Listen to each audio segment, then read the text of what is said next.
పట్ల జిల్లాలో ఈ ఈ ప్రారంభోత్సవానికి మన గౌరవనీయులు జిల్లా కలెక్టర్ గారు ఇది లాంఛనంగా ప్రారంభించడానికి ఇక్కడికి విచ్చేయడం జరిగింది. ఇది ఎంతో మహత్తరమైన రోజు. ఇప్పటి వరకు ఏపీఎస్ఆర్టీసీలో ఈ స్కీము 50% రాయితీతో నడుస్తూ ఉన్నది. ఇప్పుడు దీనిని పూర్తి ఫ్రీగా 5 రకాల బస్సెస్లో ప్రవేశపెట్టడం జరిగింది.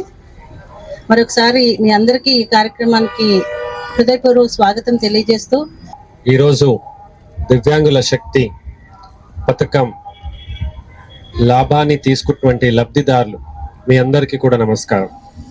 ఇప్పటికే స్త్రీ శక్తి పేరుతో మహిళలకి ఉచితంగా రవాణా సౌకర్యం రాష్ట్ర ప్రభుత్వం ఇవ్వడం జరిగింది.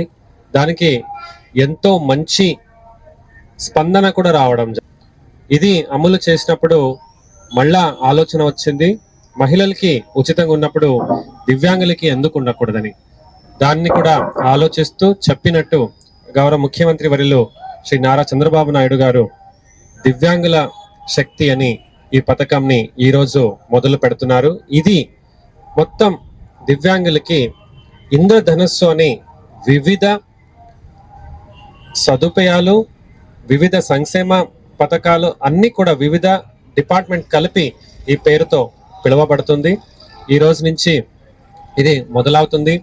జిల్లాలో నాతో పాటు గౌరవనీయులు 5 శాసనసభ్యులు అందరూ కూడా వాళ్ళ నియోజకవర్గంలో దీన్ని ప్రారంభం చేస్తున్నారు.